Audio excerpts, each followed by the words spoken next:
is a professional. I've heard that he's not the person you want to get in the shower with either, because he's like. How I know that I don't know, but I've heard he's got a baby on. He's got a baby on. Yeah.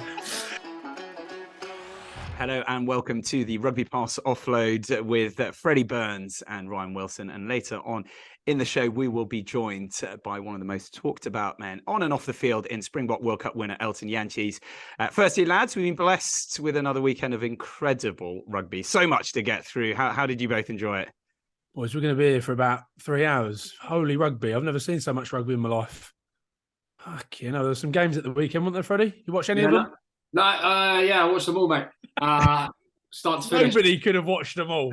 No, definitely not. I watched a lot of the highlights, mate. I got to admit, we had a tough loss on Friday night, so I decided to go to Bristol with my brother and spend the day on the piss, trying to drown my sorrows. So I watched little bits here and there, and I've seen the highlights since. But yeah, it looked like a class day from 6:30 in the morning when the Red Roses kicked off all the way till later on in the evening. It was jam-packed with rugby. Unbelievable. And the Scotland game on the Sunday. Was there another game on the Sunday? Probably was. Someone beat someone 85-0 somewhere in the world as well. I don't know who it was. I think it was Kenya playing like Portugal or something like that. I didn't catch the Kenya game. I'm sorry, I missed that one. No, I watched all of that one as well. Yeah. Was that on Prime or not? Yeah, I think it was. Oh, was it? Oh, shit. No, I don't think it was. Fuck, it might have been. Let's go quickly with Freddie losing, because it was, clock in the red, always a tough time. Talk us through it. Nah, I hated it, mate. Tough. Fair play to Will Butt. He was in the academy when I was at Bath before, and it was an unbelievable finish. Just one of those games where, we felt it's a game of opportunities and taking your opportunities in it, and we didn't take ours. And credit to Bath, they stayed in the fight and then obviously got it at the end. But there's no worse way to lose a game than that. And then obviously it kicked off a little bit at the final whistle, and then it was just it's always. I didn't see it. What happened? Go on, give us spill the beans. Was there a patch up? Was there, or was it just? Yeah, I'll be honest with you, they didn't lose very well. They didn't win very well at all, mate. Do you know what I mean? Fair play, score, celebrate. Do you know what I mean? Yeah, but they were in your face. I'll be the first to come running in, pick the boys up, celebrate. I'm not saying that they shouldn't have, but they were like Cam Redpath when he was 15 meters away, just trying to eyeball balls, boys screaming. So I think, do you know what I mean? It's just sometimes it's look, boys, you do what you want. You deserve it. You deserve to celebrate. You've had a tough year or two, whatever it is. Just I'm not sat here trying to say you can't celebrate, but sometimes there's a bit of there's a grace and a way to win sometimes. But people will probably say I'm not the most graceful when I win either. So but you boys will be targeted, won't you? Because you're the team to beat. You won the league last year, so they'll be going for you. That'll be a little. Well, that's the thing now, mate. It's we lost Exeter the last play of the game. We now lost to Bath last play of the game. It's tough, but we're a performance-based team, so we'll keep trying to get better. And like anything, everyone's tripping over each other at the minute in the Premiership, so we just got to keep believing in what we're doing and chipping away, and we'll be all right. You'll be all right, son. Burnsy, you said you hated Bath when you left. What was it like to go back? Was there any abuse? I actually even Anne Watson today was saying, mate, you get some shit from. But I'll tell you what it is. It's shit chat, mate. I actually offered one of the supporters out after the game and put behind the post.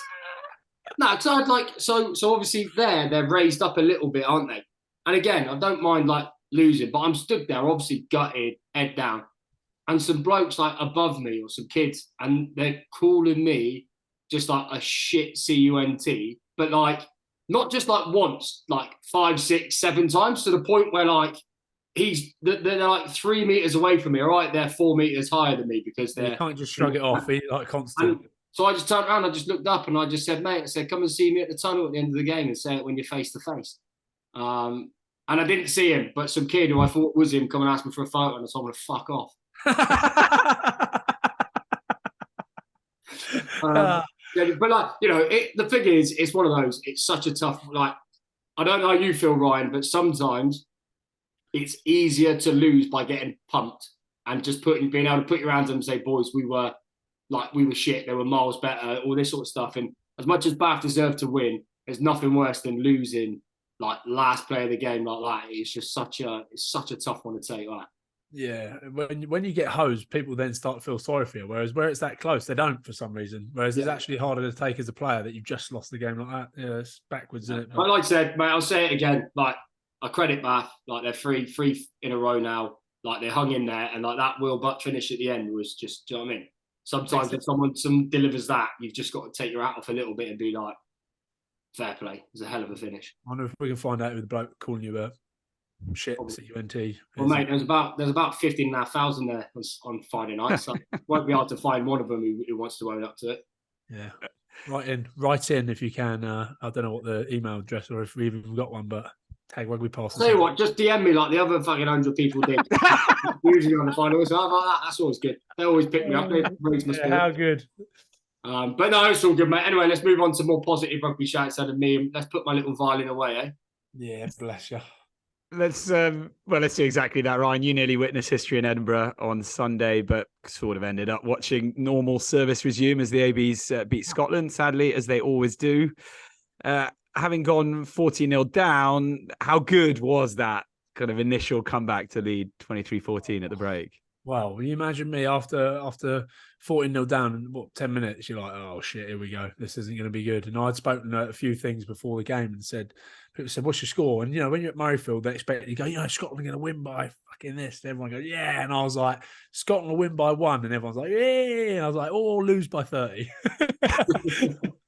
So I started to panic a little bit at the beginning. But, the boys pulled it back, 23 unanswered points. And then I'll tell you what, I think I might have jinxed it. 60 minutes, I stuck a Instagram post up, trying to get the followers up and all that. You know what I mean, Fred?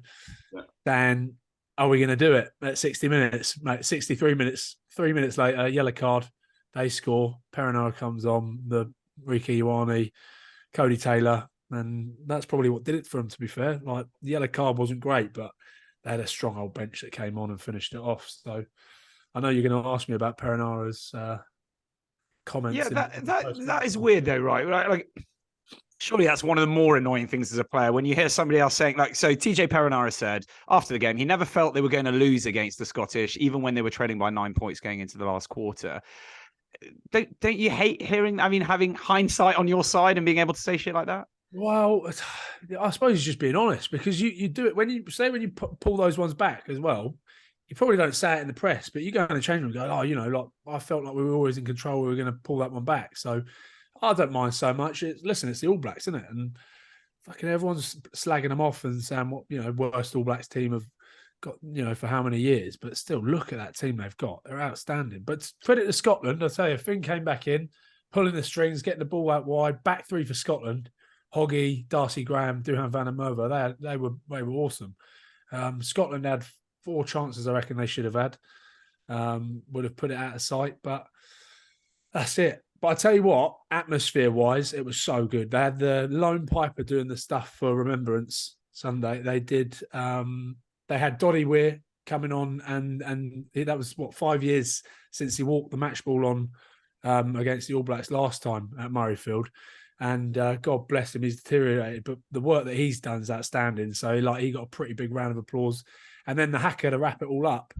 Do you know what I mean? So the build up to that game, the atmosphere at Murrayfield was amazing at the weekend. So yeah, it's a shame that the boys couldn't do the job. And but hey, 100 years. How good is international rugby at the minute though? With like the fact that like Scotland, New Zealand used to be foregone. Do you know what I mean? Like especially if New Zealand scored early, it would be like. Of course, there's been a couple of close starts, but as soon as New Zealand scored early, you're kind of going, here we go. Do you know what I mean? Like, probably flick it off at half time. Like, no disrespect, you figure, right, no, it's not much of a game. And then Scotland come back. Mate, Darcy Graham, just like the finish. Like, the intercept, but just like lose his balance. Just the way he moves is like, he's just a player now you just want to watch. Well, people talk about Colby and stuff like that. Like, I know people might laugh and go, but he wouldn't look out of place in a team like that. And you know what I mean? He's outstanding, absolutely outstanding. And then you've got someone so different on the other wing with Duhan van der Merwe. Yeah. And Hoggy was back to his best after moaning about everyone getting stuck into his hair and his teeth and that. Bless him.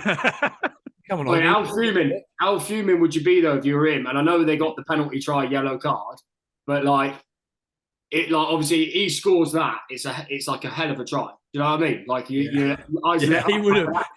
classic try, and like it's just been taken away from you. And all right, his team still get the 7 points, which is fair enough. But you'd be fuming, wouldn't you? I did say that. I was stood at his gym. I said he'll be absolutely raging that he never got to score that one. So, but yeah, so it was 100 years though, boys, isn't it? It's a long old time, so we've got to do it at some point. But I tell you what, I jumped on the flight straight afterwards. Here's a story for you. Get down to London. I was going to a funeral yesterday. A little nod of the head to my old mate, my coach Bondi. He was my final rugby coach when I was in the academy there.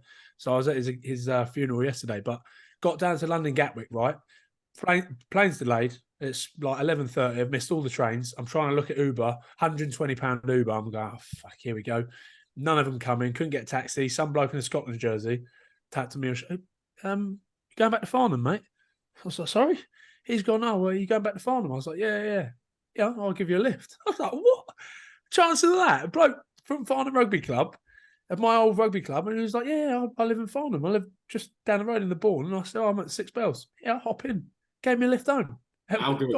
Got back at 1 o'clock in the morning. I was like, unbelievable scene. So nice little touch to him. And his young boy, Lachlan Milne, I said I'd mention him on the podcast because he said he listened. He probably doesn't. He was lying. But yeah. So there you have it, boys. How good. What a touch. Lovely stuff. And Lachlan, don't ever do what your father did, which is talk to strangers, and Ryan just get in a car with a stranger. Absolutely fine. Pick up odd men. I know. Yeah, at an airport and say, come home with me. I did start to think, I hope they do live in Farnham. I was like, no, it's that way. And he's going the wrong way. Here's a drink. It's a bit fizzy. Yeah. Can I take some pictures? Just round off that quick one, Burnsy, you've managed to do something no Scotland player's ever done and actually beat the All Blacks. Would you say this is the most beatable All Black sides that you've seen in your time? I don't think. I was chatting about it today with a couple of lads. Actually, there's two things. It's not like Ryan said. They're still a hell of a team. Like you look at that team that comes off. I just think that the whole rest of the world's rugby is sort of caught up a little bit. Like they were so far ahead a few years back. And I think people are just catching up a little bit.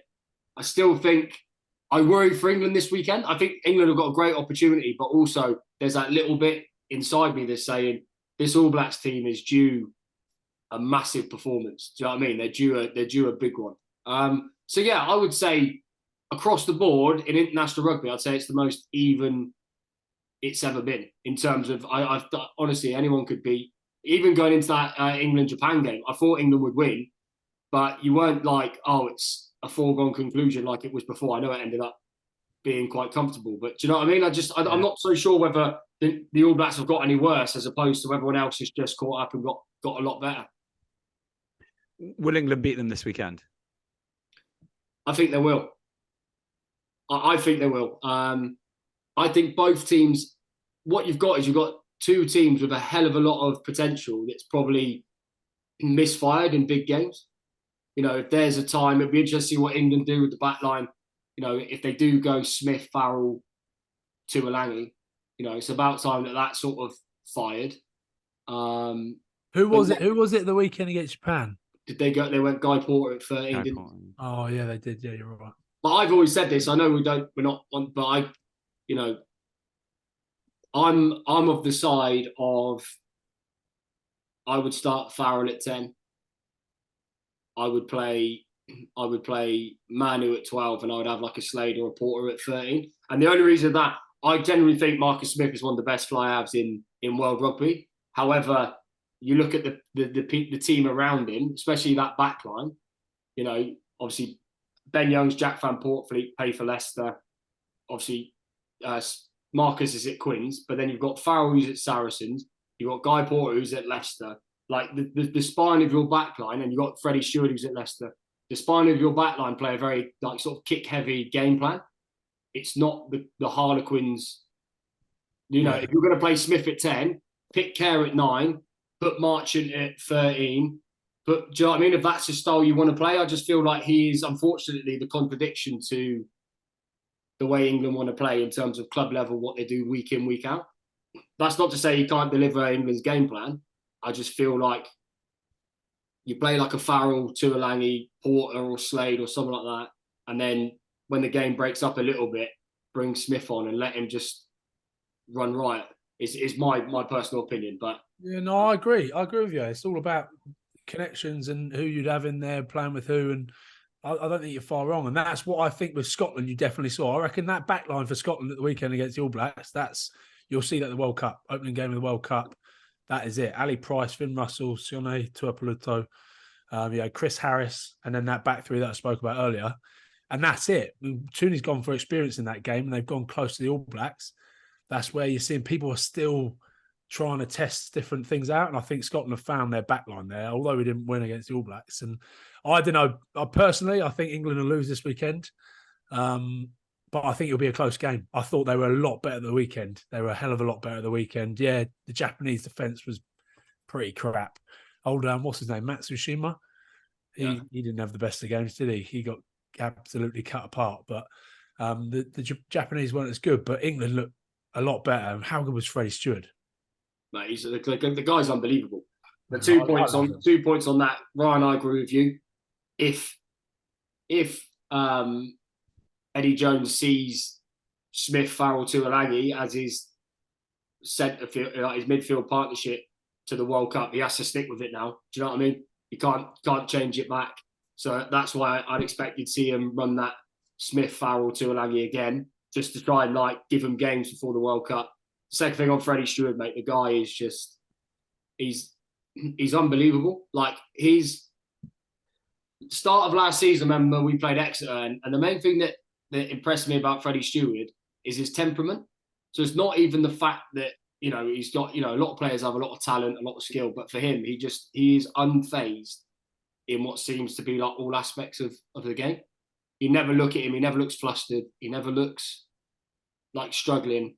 Yeah. And he's got that Ronaldo thing, mate. When he jumps, so we do high ball practice at the club, and he just seems to go up and just hang in the air.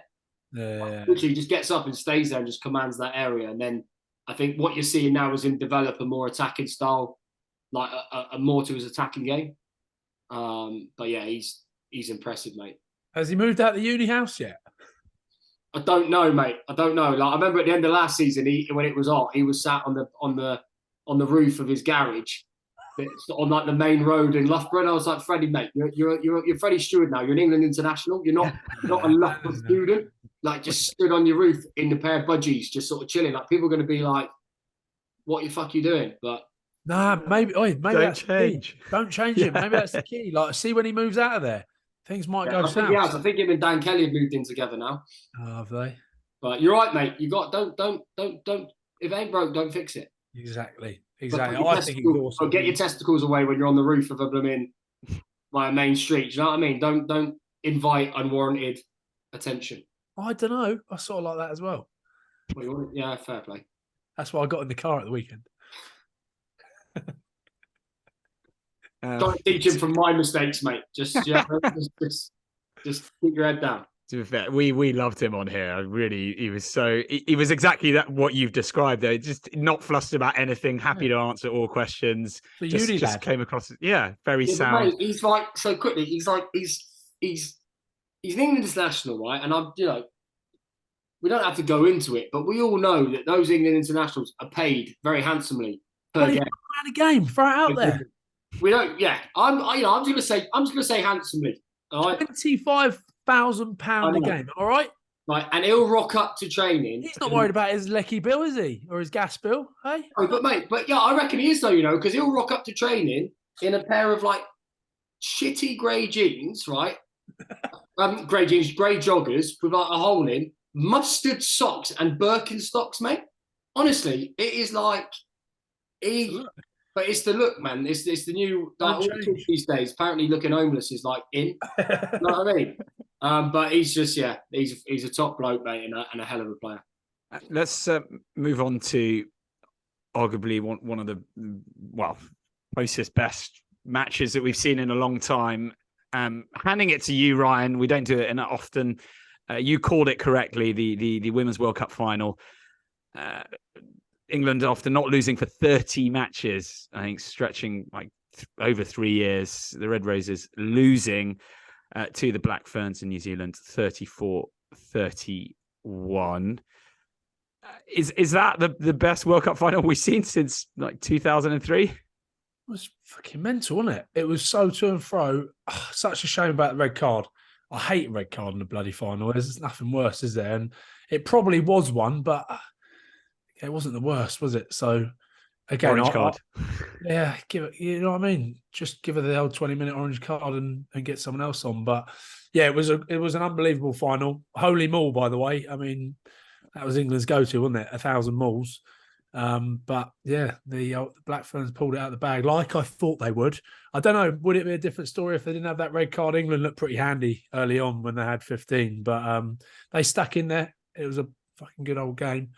But the Black Ferns pulled it through, boys. And it's good to see. Like that's more of what I wanted. Like, listen, I know sometimes we joke and I'm against England with this accent, but for them on their own soil, for a Rugby World Cup, to see them do so well. And I'll tell you what I loved even more. Have you seen like that Ruby Tui's interviews after? You know, like they've just got it right at the moment. I mean, the men are so like media trained, what to say, when to say it. Whereas they're brilliant. They're like such amazing people off the field as well as on the field. And to see like them do those post-match interviews and stuff, they're pretty raw, eh? So now it was good to see. It was a good World Cup and everyone loved it. Do you think it's the same with the product on the field though? In the fact that like it's like rugby in its like rawest form. Like, you know, the men's game now is so criticised, so scrutinised, when actually, because the women's game is still growing and it's still relatively in its infancy, when you watch it through slightly more I wouldn't say like sympathetic, but you understand that it is a growing sport. So you sit there and you actually just enjoy the game for what it is. You don't go like, I think the New Zealand goal kicker missed 2 from 7 in a World Cup final. Could you imagine the shit Owen Farrell will get if he misses 5 kicks in a World Cup final? Whereas because it's the women's game and it's growing, it's just great to see people just actually sit down, like get up early, sit down, watch the game and enjoy just watching a good game of rugby that is just, again, back to its rawest form of the game. I thought it was class. It was an exciting game to watch. Here, you can help me here because you're probably better at sports science. How bad is this? A professional athlete in 14, 15 years and I still don't know the difference. Aerobic and anaerobic. What's aerobic? Breathing. Like, is aerobic not when like... Fuck off, man. Like, anaerobic is like short bursts, is it? And then... Yeah, but like... I thought anaerobics when like 100-meter sprint is anaerobics. You don't really breathe. Anaerobic. I don't know. No, it's got nothing to do with breathing. Part of that is I think you're as fucking bad as me with it. Hang on, no, I'm gonna have a look at it. Right. Well, whichever one. You help me out. Aerobic. It's all to do with respiration, you muppet. Yeah, but look. Short bursts. What's the one with short bursts? Here you are.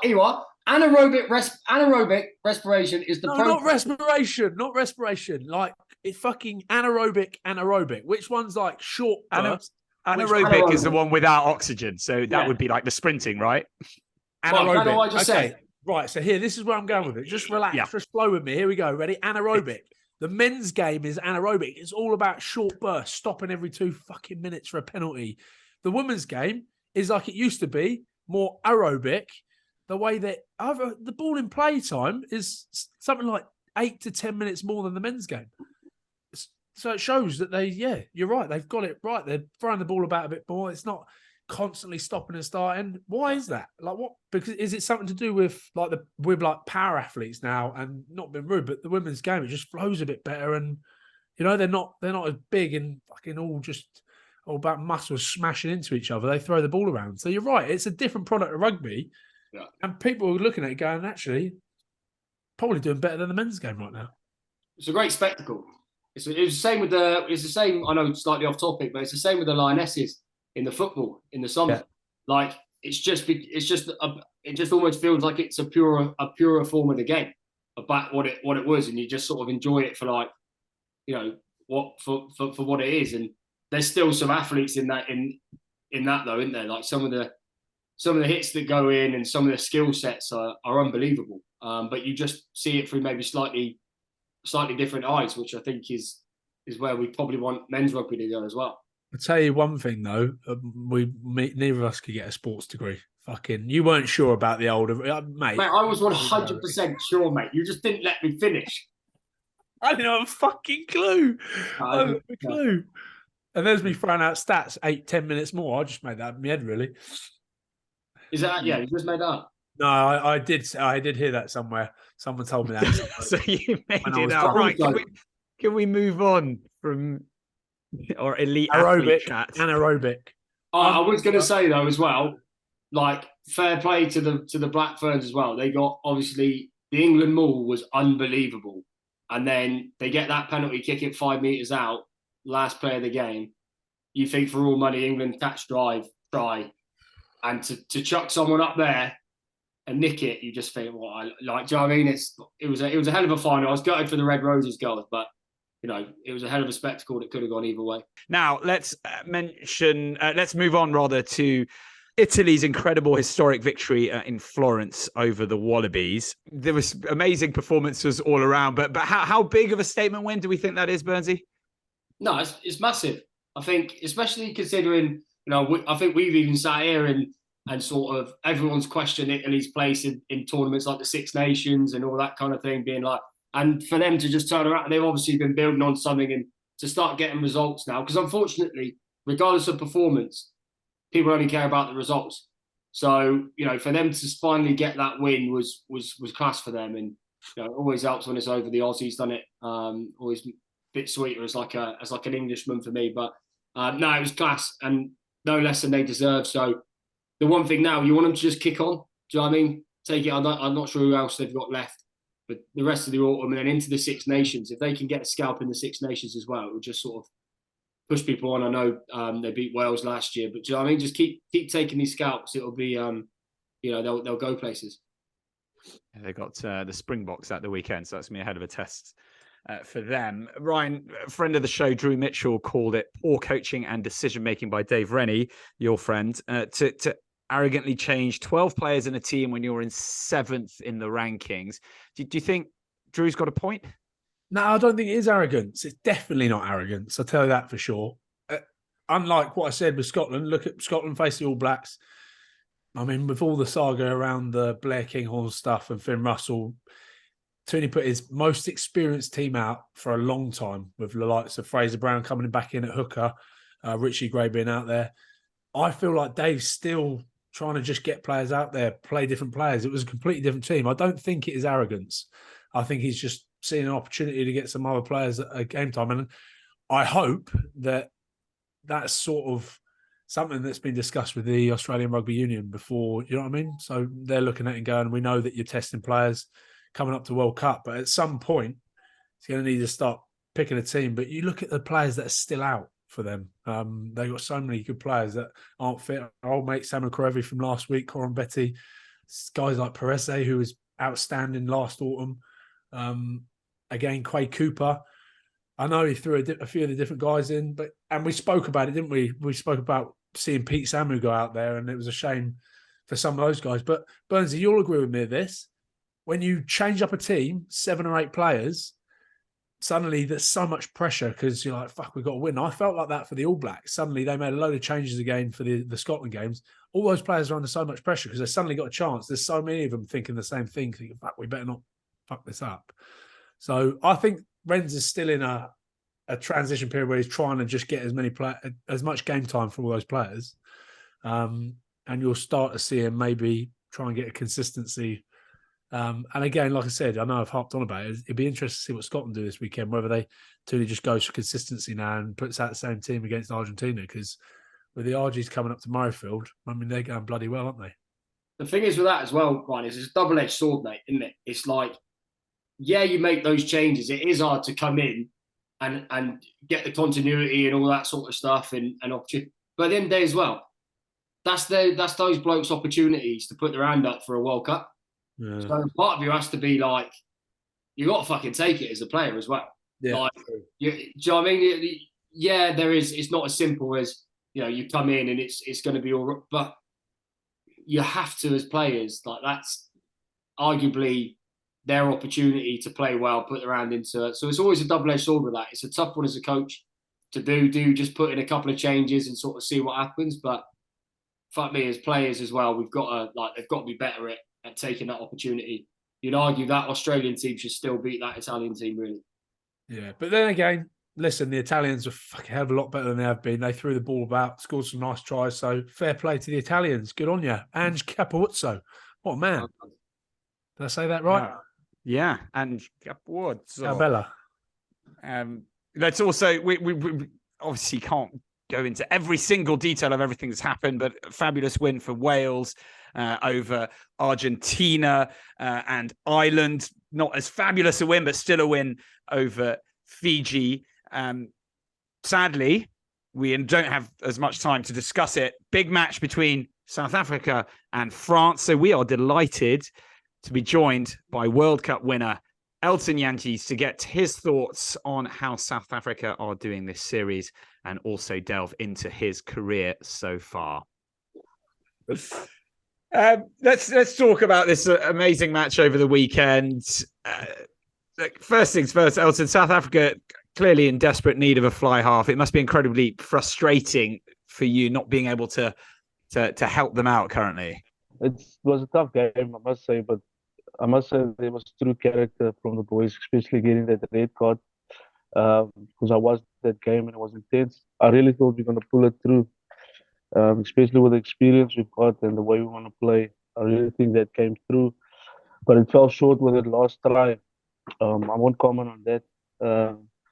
But yeah, I think the boys were brave. And then they got a red card, and I thought, now we've got a chance.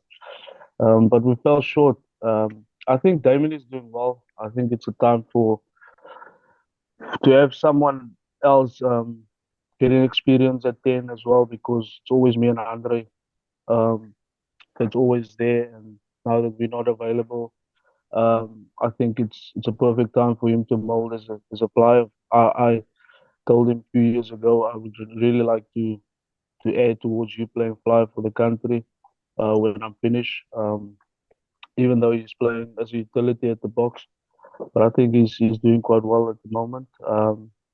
But yeah, obviously you want to be there, but I've got some personal stuff that I'm sorting out and getting a break to spend some time with my family after I haven't seen them for like 7 months. So yeah, it's time for me to focus on my family and get back to the field whenever they say I'm allowed. Yeah. You've obviously been in contact with the great man Rassie Erasmus. What's he been saying to you?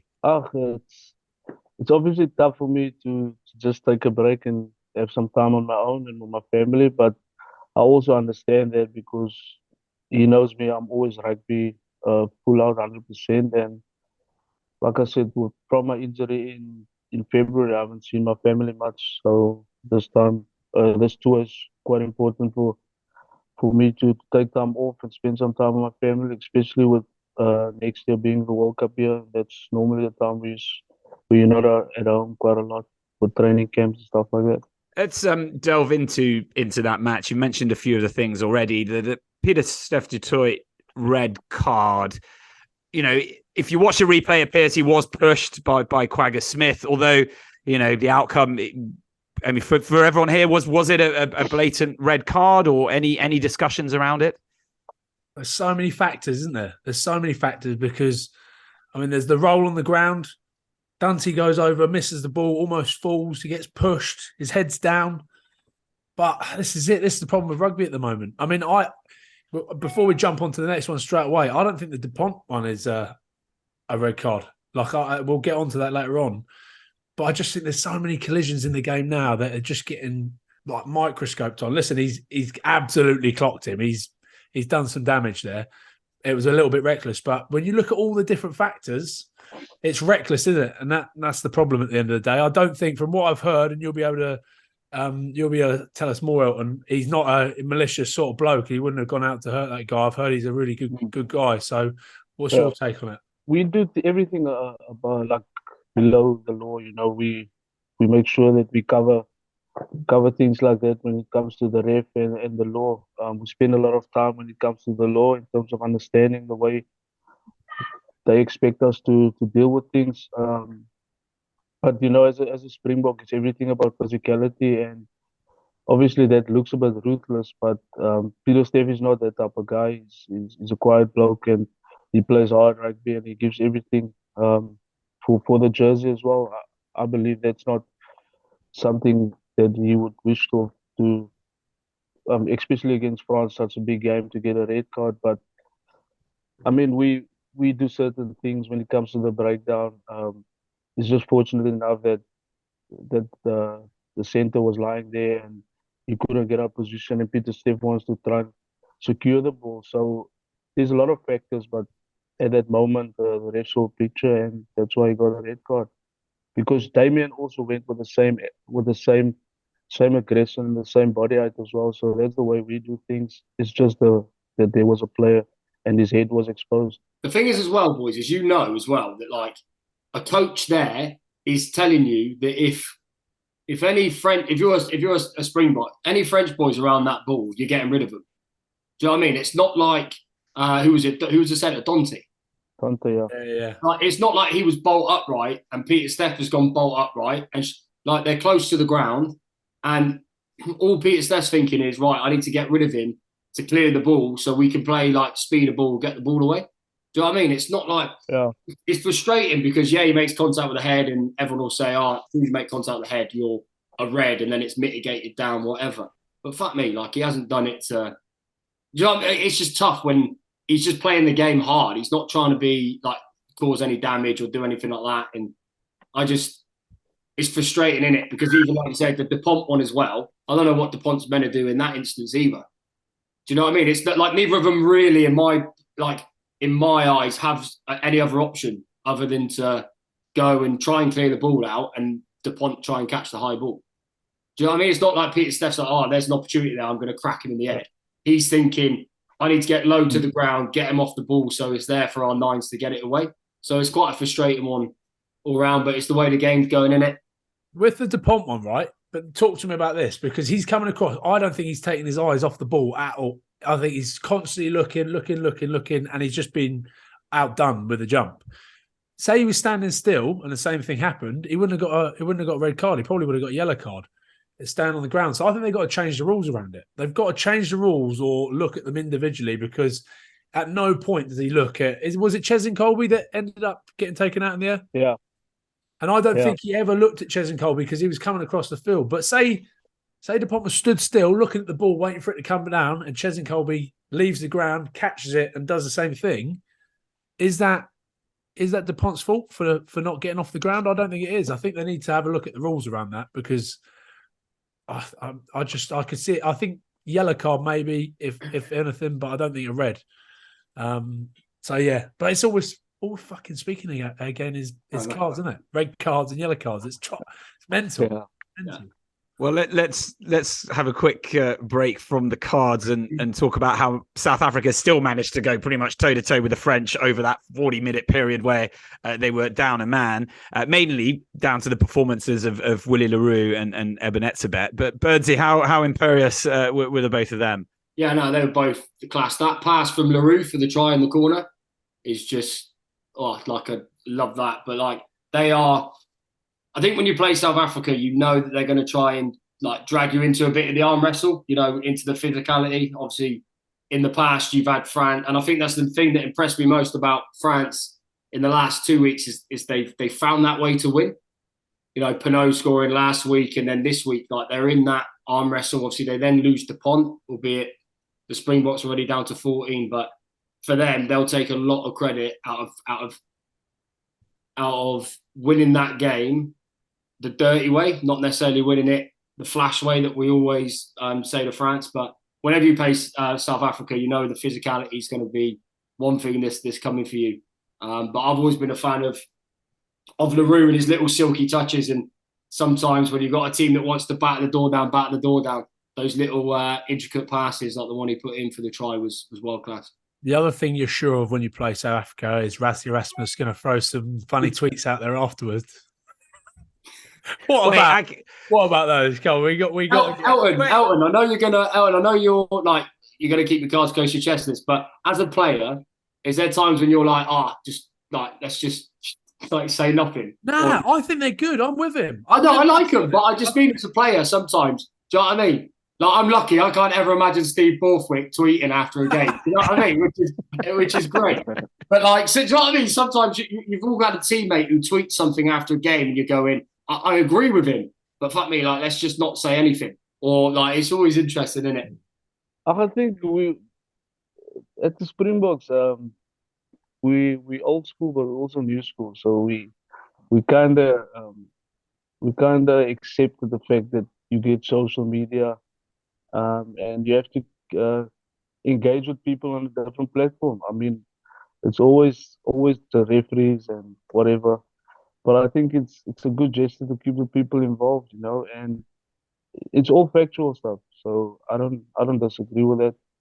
I don't want to get into those things because it's a hot topic at the moment, I believe. But I believe he's doing it for South Africa. He doesn't have his own personal agenda.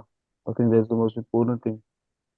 I'm not sure what it says on one of the tweets, but the one where Wayne Barnes is clearly talking French to the French, and he's tweeted something XOLO. Do you know what any of that means? Assisiva? Uh-uh. Don't know what any of that means. Well, he's written something Didn't there, they but say it's quite something? funny. The ball is not out or something. Sorry? Isn't it I think they said the ball is not out, something like that. Yeah, that's it. But he's speaking in French. Then he goes on and does the learning those long passes just have an optical illusion attached to it when he starts like some of them. I'm flicking through and I think it's brilliant. And and they're true as well. Some of them are bang on. Like, to be fair, if you actually think about it, Wayne Barnes speaking French to the French team when a lot of the South African team, I'm guessing Afrikaans, it's not actually fair, if you think about it, is it? Surely that works both ways, Ryan. Most referees talk in English the whole time, and the French are like "boeuf, je comprends pas." You know, like what? But it goes both ways. It doesn't help that he's able to do English. It's neither of those teams' first language, English. So you've got to use one that's in the middle, I guess, isn't it? I mean, imagine if a French ref was, if we were playing, I don't know. Let's put it into context, right? I'll try my best here. We're playing Italy. England playing Italy, and the refs speaking in Italian to them and in English to you. But then how do you know what he's talking about when he's talking about it? There's no winners from this conversation, boys. I'm just going no, exactly. No winners here. No, that's what we want. We want this. We want this conversation because I sort of respected it when I saw Wayne Barnes speaking French when we play against France, and he does a bit of French because obviously I'm fluent in French, so I'm all right. I can pick it up. But actually, when you think about it, you don't know what some people don't have a clue what he's saying, so you could misinterpret it and be like, "I thought you said the ball was out," but you really said the ball. But it's the way that he apologizes after every single one of his tweets as well. At the end, he says sorry. You've got to have a look at him. If anyone listening hasn't seen him, go have a little look on Rassie Erasmus's. Mate, I'd love to be coached by him, mate. I'd love to be. You know, he'd have your back as a player, and I think that's the main thing. And that's how I was a coach sometimes. Is he quite loose off the field, Elton? Is he like a beer? No, you should ask him himself. No, man. Okay, different. He likes a beer. No, he's a good man. He's fun on the field, and he's fun off the field as well. There's a line, that you as a player or management staff that you don't want to cross. But we're like a family, He's a family type of guy, so I think he will do anything for you. He enjoys a beer with you, but when it's time to work, we work hard as well. We hear so much about. I mean, and we've had so many current Springboks and ex-Springboks on here rave about the type of motivational manager that he is, and you sort of come in and you'll run through a wall for him. Is that, do you agree with that? Is that the sort of person that he is? Yeah, definitely. I mean, he played the game as well, so he's also got a lot of learnings out of what he has done as a player. In teams that he was involved as a player, and then obviously teams he coached as well.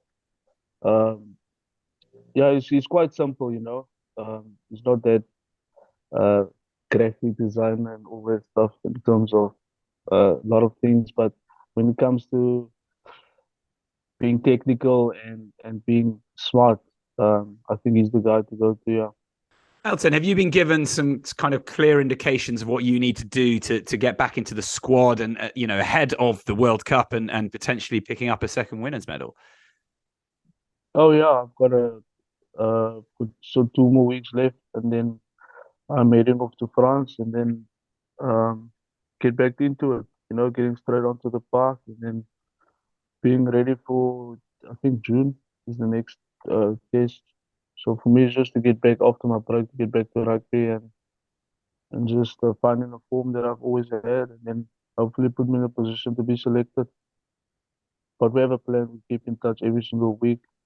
France, are you, is everything done and dusted now? Are you heading, are we going to be watching you tearing it up in the top 14? Well, I'm just following what the media says. There's no going to France, so let's go with the France. Okay. And if there was a team in France, what would it be? Roughly. South? I don't know. South, north, northeast, where? I don't know. Okay. Well, hopefully we can see you back out on a pitch as quickly as possible. But let's it's obviously been whirlwind last few months for you. It's been a lot of that media swirl and speculation, and that all three of you and all players have to deal with. But it's been particularly intense for you. There was that the one about the going to rehab for drugs, etc. Can you just get everything off your chest? Can you clear up once and for all? What's the truth? And how painful this period has been for you. Yeah. Look, I'm not a guy that reads media and stuff, so I truly respect what they put out there and what they say, and I haven't said a word, so that's all what they speculate. It doesn't come from my mouth, so I'm just having fun. I'm just having a laugh. But I think it's challenging when it comes to my family, when it comes to my mom and my brother and things like that, and sponsorships and my friends. I think then they are the ones that normally looks at things like that, and I could see it touches them a little bit whenever they when they speak to me.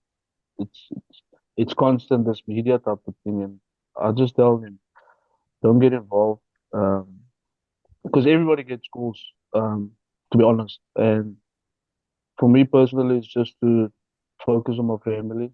I've got a break, and this is the reason why I'm here. And then afterwards, I've got to get back to rugby, and that's the main two things that I stick with. Um, I was in a facility in Cape Town just for like 2 weeks, and because I never get a break for the last few years, I've never had a break, and I had a chat with Ras, and Ras told me he's got a spot where I can just switch off, mentally, and then afterwards I can get a break with my family. And my main thing was just to switch off from a psychological point of view, personally as well, especially with all the media coming on. And all the speculations, they keep on speculating until they probably want me to speak up. What is there to speak up? I don't get involved with media stuff. Religion, culture, I think religion, culture, and politics, I don't get involved. It's obviously, though, the Springboks are built on sort of unity and togetherness. Was there an element of feeling sort of let down in that period of the story, sort of making it out into the press? No, I don't. No, we've always had discussions. Actually, before they tried to publish something, I get a phone call. So I don't think I was let down with anything. Um, but I think this break just came at that time when the whole media thing was on. So now obviously it looks a bit different. It looks like I'm out of the Springboks because of certain reasons. But it's not like that. I haven't seen my family this whole year, so me and Coach Raz had a chat, and I agreed with him, and so I took the time off to spend time with my family. It's been tough, but I had to do it instead of going on to a tour, because the following year is going to be a hectic year. Did the clinic help you more than you perhaps thought it might? Well, I slept well. Yeah, I've been to me and my wife have been speaking about it quite a lot. She says you're so busy, you don't switch off, you struggle sleeping because you're always with rugby and you're always busy and stuff like that. You watch games the whole time, you're training the whole time. So when are you actually gonna switch off? Because you take a sleeping tablets every night when there's games on. Because as a player, I believe it's difficult playing test rugby and telling me you're sleeping perfectly. And as a coach, I believe. So yeah, it was a long stretch, and I was trying to sleep and struggled with sleeping. And I went there and they treated me for insomnia or whatever. For like 2 weeks, I was off sleeping tablets, and I'm still off sleeping tablets, so it's quite good. Um, but yeah, that's not the main reason. The main reason was actually just to switch off from a public point of view because I've been followed by people. I've got media, you journalists follow me, I had private investigators follow me. I had a lot of things on my back, and that was quite scary for my wife. And but me, I don't mind that. It's not like I do something wrong. Just to find a story out of nothing. And so did Rassie help you a lot with that then? So he recommended this place to go and sort of seek a bit of help as to where to switch off. I suppose it makes sense to get away from everyone. I suppose no contact with anyone on the outside, just get in there, chill out, switch off and reset. Mm. But Rassie was Yeah, a big help in definitely. that. Yeah, big help. Massive help. Yeah, he took me there and we chatted. And I said, Coach, I think it's a great idea. And he says, yeah, let's do it. And I mean, from his perspective, whatever he tells me to do, I'll do it 99.9%. I trust him, so yeah. Yeah, so I suppose that goes back to the question you asked earlier, Mark, about, the way that he is with the boys and how the guys in the team would do anything for him. And I suppose you're alluding to it there, the way that he says, do this. And he's obviously quite a big figure in your career then that you take a lot of advice from, eh? He seems like a bloody good bloke, to be fair. Yeah, definitely. Someone special to me, and I think hopefully a lot of the boys can say the same things. But yeah, he's a good friend for me, and yeah, he's a good coach as well. He's very honest with me, and I take his opinions high regard. I think it must be tough as well. Surely, what maybe we don't understand in the Northern Hemisphere, particularly as playing, is obviously the times that you are away, and we've got Springboks and Argentinian boys, and they go from playing the Rugby Championship where they're flying here, there, and everywhere, straight into Mm. these autumn internationals up in the Northern Hemisphere. So it must be tough as a player to be, in that environment for a long period of time, but then also to be faced with some of the stories that you're faced with. Sometimes the best thing, I suppose, is to Mm. go back to your family and be close to your family, what you're doing now, rather than trying to deal with it being oceans apart. Yeah, I think so. If I had to give opinion on that, I think it's a great one, Fred, because I would just I believe I'll drag the coaches in this type of media type of thing. I think team selection, or if I selected for the team this week, everything will be about Elton, unnecessary pressure, off topic, um, not even got to do with rugby. I think that is one of the reasons that I feel it's a good idea. Um, and from a group perspective, I know we've got a big supportive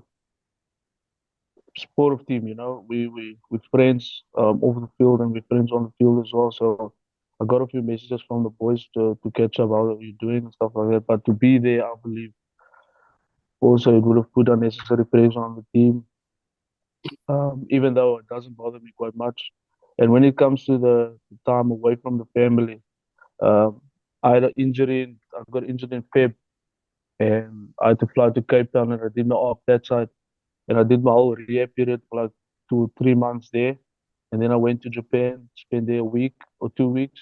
I played one game, and then I had to go back to the Springboks again. And from that, I was with the Springboks from June until what's end of September, October. So my family was in Japan, kids is going to school. So it's things like that you have to consider as well. So that's the reason why I couldn't be with the family. But this is the thing, like there's just so much, there's just so much being spun out. There's you probably would have seen it lately where there's a lot of noise around the fact that GUINNESS Simji is actually continuing to carry on with her work with the Springboks whilst, fair enough. You've somewhat been kind of left out in the cold a little bit. Is there any frustration there? Yeah, I think like how I mentioned earlier, it's the way it looks. It looks like that, and that's obviously what people are going to say. There's an obvious thing to say. There's an obvious reason to say Elton is our G's and things like that. But believe me, it's nothing like that.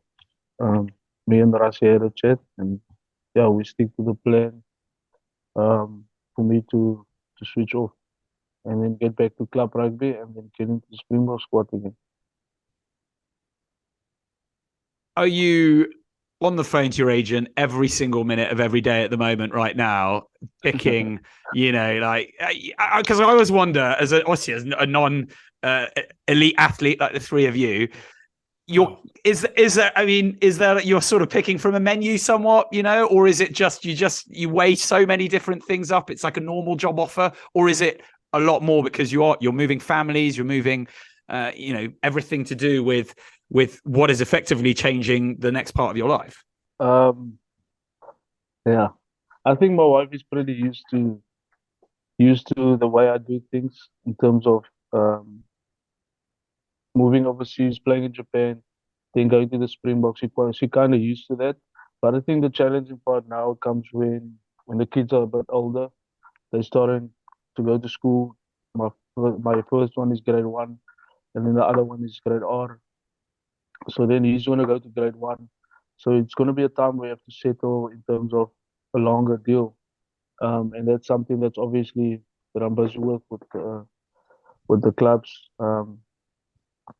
With one club that I'm busy settling. So yeah, we're looking at a longer deal in terms of letting the family settle a bit, because the last few months or the last few years has been tough in terms of traveling and moving the whole time.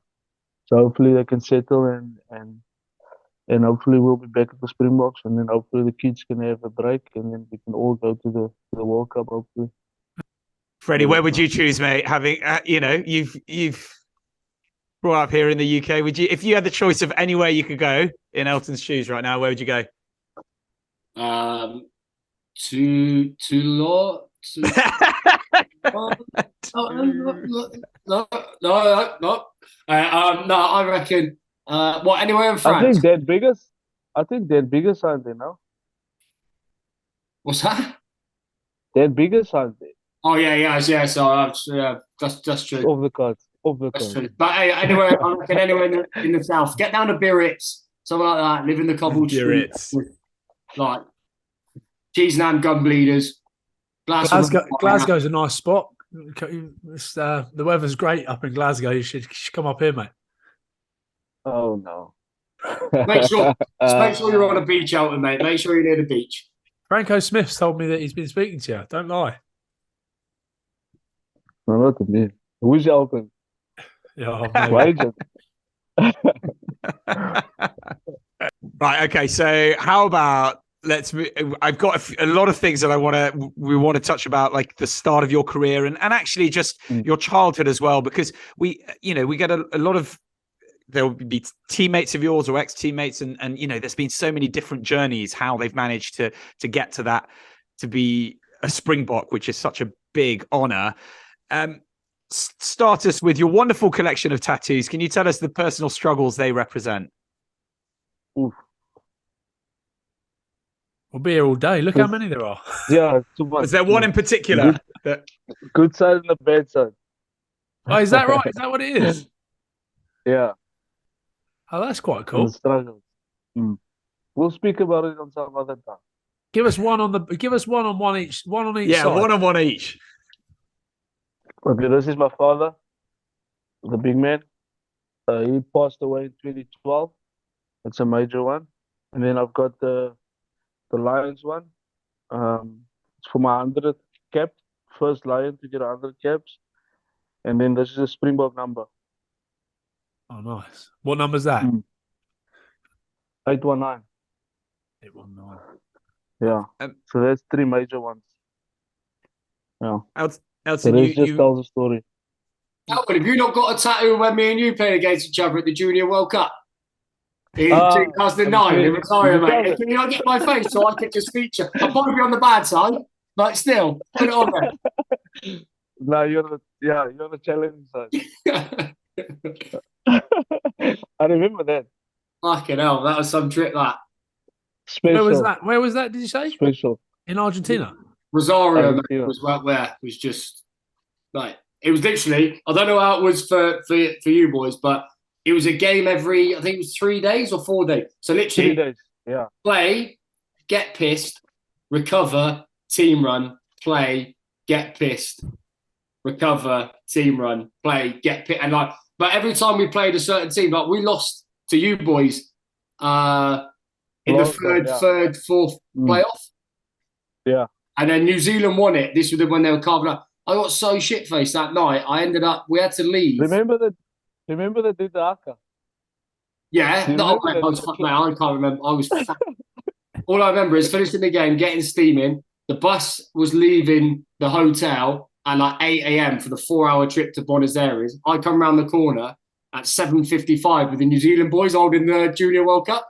Absolutely shit-faced. Oh, no. Like, it was, what a place, mate. No Junior World Cup should be held there, mate, because it's far too dangerous. Yeah, but that's why they locked us up. We weren't allowed to get out or anything. That was our first night out. Where were you based? Were you in Rosario for the group stage or not? No, we were based in Buenos Aires. Right, yeah. Rosario was the group, the playoffs, I think. Yeah, we were based there the whole time, so it was just, it was some place, mate. It was just, yeah. I won't go back. Soon. Probably blooming Juan Freddie. One Freddie. One Freddie. I don't know, mate. It was Juan L. Burns. Fucking hell. Special. Can you remember, like, who was the absolute gun player of that tournament? Like, who was like, oh, fuck, he is so good? I think Julian. Freddie? Fuck, I remember, I remember playing you boys, and it was you and Pat Lambie was at fullback. Mm. And we remember being like you two were, and then that was when, I can't remember who was in the New Zealand team, but they were just a joke. I think Julian Savia. He scored all those tries. Yeah. They won the final like by 80 points, I think, against Australia. Yeah. Actually, we watched that game. We're like, fuck, I'm glad I didn't make the final. No, they were good. Yeah. They were proper. So we're just going to finish off now. We've got a few sort of final bits. A quick one. From your perspective, are you the or one of the best options at 10 for South Africa if you want to win the World Cup next year? Yes. Boom. Like that. Secondly, you got to play for the famous Barbarians in 2018 against the Pumas. Yeah. And as Ryan knows, and as we've heard many a time, it's potentially the loosest week in a player's life. How much did you enjoy it, and sort of how much trouble did you get into on that week for? Not much trouble. Platinum lace. What's that? Where's that? I don't know what it is. Everyone laughing? It's a coffee shop. You got to tip hard. And then, I stopped here by Tuesday. I stopped, and then I started prep for the game. Whatever. Right, just quickly. Was it a midweek game on a Wednesday, was it?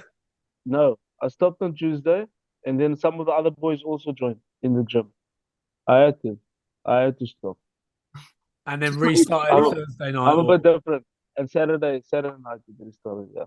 Right, can I just quickly go on the record? To anyone from the Barbarians listening, give me a fucking call up. I don't want to play. Let me come on the list for a week. I'll do the water. I will sponge. I will run the tea on for the 10. Just let me come for a few days on the piss with the Barbars, please. Like, that's it. I'm going. Unbelievable. Ryan, you said you'd sort me out, mate. You know, unbelievable. It was just bide your time. You wouldn't have been allowed. You had to play this week, didn't you? Yeah, but you want to play in a good game, don't you? Yeah, no, I know, but you had a game at the weekend. They played on Sunday, didn't you? You had a game for Leicester, so you wouldn't be able to play. We'll get it sorted by then. Listen to me, like, acting as if I'm like the person that chooses to play for the Barbarians. I kid. I'll put another word in. I'll be the water boy, please. I know. Right, Elton, let's just finish up with our quickfire round. Quickfire, Elton. Best player you've ever played against? Dan Carter. Yeah. Best player you've ever played with? Freddie Steward. Loosest teammate you've ever played with? Luke Jones. He's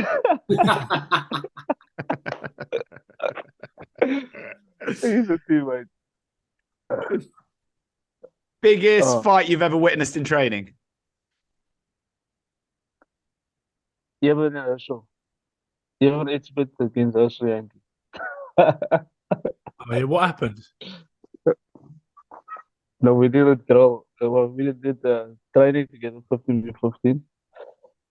And you know when if a player gets tackled, then he reboots. So which means you leave the ball and then you can run again. I think we played. I can't remember. I think Australia. Yeah. And then they've got a few loose balls that does the reboot. And then Herschel tried to reboot. And everyone got angry. Fuck. I grabbed him. And Oh, then really? Reinhard jumped in. But it's nothing major.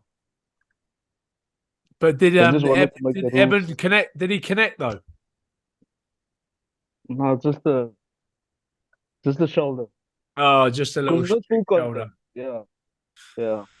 Gonna say if that Could big have got it up. if that big mitt connected, you'd be in a bit of trouble. Yeah. Herschel is 1.5, Evan is 2 meters. Yeah, it's not fair. Not fair. Unbelievable. Yeah. What's he like to train with? Is it just hardcore the whole time? No, he's professional. Maybe he's a professional. I've heard that he's not the person you want to get in the shower with either because he's like. How I know that I don't know, but I've heard he's got a baby arm. He's got a baby arm. Yeah. Weird that I know that. Strange. Yeah. Is that the first thing when you saw Dwayne or like at Barbarians, you're like, Eben's got a massive cock, right? And then is that the first thing you ask? True that Eben has a massive penis. Yeah. Can confirm. Yes. Water. So he doesn't go around just melting people every single like training session. That's why he's so scary. We still talking about his cock or not? Yeah, I thought you just go around with his schlong out everywhere. Rugby. Just slapping people across the face of it. What? Go on, let's go. But no, he does walk around with his schlong out everywhere, I've heard. Schlong. And finally, Elton, 3 players in a cab with you for the ultimate piss up. Herschel and Marvin Oren. Herschel Jantjies, Marvin Oren. I wanted to say Malcolm Mark and Stephen Kitzel. Oh, tell you what, they were at the Barbarians when I went, and I've told this story before, but I thought Steve Kitzoff was cross-eyed when I first met him. He was that drunk. He was like they could seriously see some booze off. First 2 nights, just, and then I think they gave up because they were gone so hard. Yeah. Malcolm Marks likes Those as well. two Jesus. Yeah. No, they're two you definitely have in there. Legends. Yeah. Well, sadly, that is all the time we've got left for this week. Huge thank you to Ryan and Freddie, and an even bigger thanks to Elton for taking the time out to chat to us. Good luck with the recovery and the move and the next part of your career ahead of the World Cup next year. And we will see you all next week.